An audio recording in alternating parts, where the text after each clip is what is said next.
السلام عليكم ورحمة الله وبركاته. نحمده ونصلي على رسوله الكريم. أما بعد فأعوذ بالله من الشيطان الرجيم. بسم الله الرحمن الرحيم. الله لطيف بعباده يرزق من يشاء وهو القوي العزيز. صدق الله المولانا العظيم.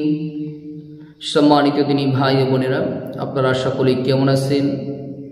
আশা করি আল্লাহ সুবহানাহু ওয়া তাআলার রহমতে সকলেই ভালো আছেন। আমিও আল্লাহ সুবহানাহু ওয়া তাআলার রহমতে খুবই ভালো আছি, আলহামদুলিল্লাহ। সম্মানিত দিনী ভাই ও বোনেরা, আজকে আপনাদের মাঝে একটি বিষয় নিয়ে আসলাম, অত্যাধিক গুরুত্বপূর্ণ চমৎকার একটি বিষয়। বিষয়টি হইতেছে রিজিক বৃদ্ধি করা অথবা অভাব অনটন দূর করা অথবা কামাই রুজির মধ্যে প্রচুর পরিমাণে বরকত পাওয়ার জন্য কোরআনী আমল।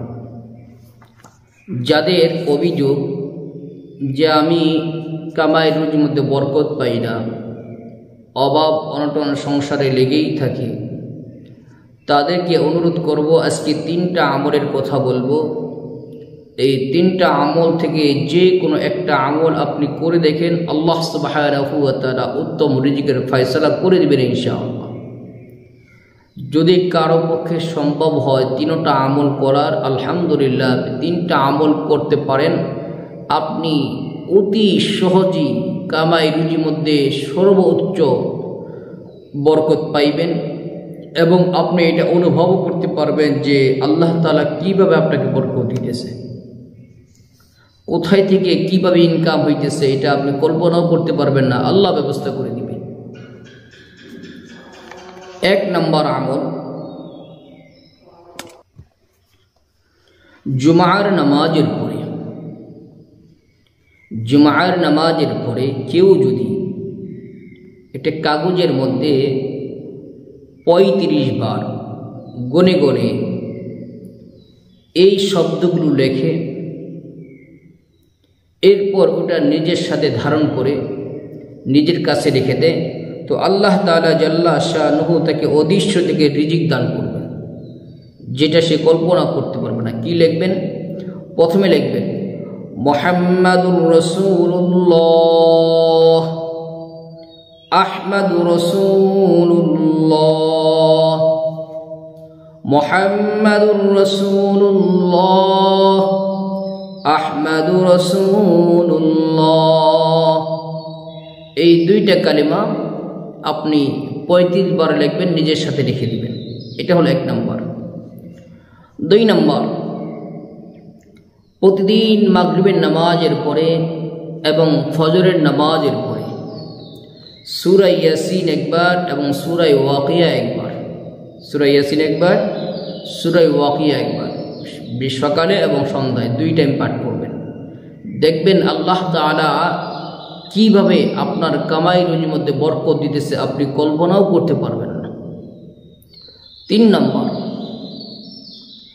যে ব্যক্তি প্রত্যেক ফরজ নামাজের পরে, 5 ওয়াক্ত ফরজ নামাজের পরে আল্লাহ তাআলার এই গুণবাচক নামটি 100 বার পাঠ করবে এবং কোরআনে কারিমের আয়াতটি একবার পাঠ করবে, আল্লাহ তাআলা তার কামাই রুজির মধ্যে প্রচুর পরিমাণে বরকত দান করবেন। আনোয়ার শাহ কাশ্মীর রহমাতুল্লাহি আলাইহি বলেন, কেউ যদি ধনী হতে চায় তার জন্য এই আমলটি যথেষ্ট। এই আমলকারীকে আল্লাহ তাআলা দুনিয়ার মধ্যে ধনী বানিয়ে দেন, সুবহানাল্লাহ। তাহলে সওয়াবও পাইবেন, পরকালে উপকারও আসবে, দুনিয়াতে আপনি ধনী হবেন। আল্লাহ তাআলা গুণবাচক নাম হইতেছে আল্লাহু লতীফ।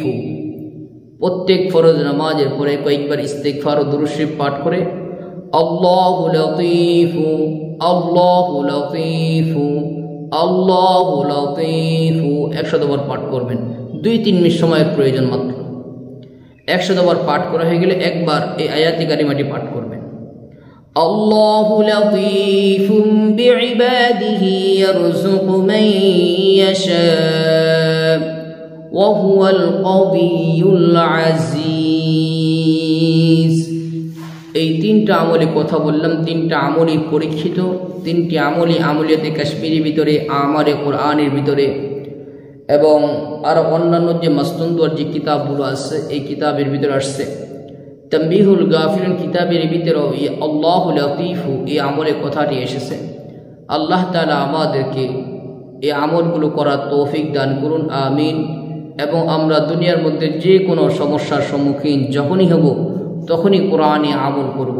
আল্লাহ তাআলা আমাদেরকে কোরআনে আমল বেশি থেকে বেশি করার তৌফিক দান করুন, আমিন। আসসালামু আলাইকুম ওয়া রাহমাতুল্লাহি ওয়া বারাকাতুহু।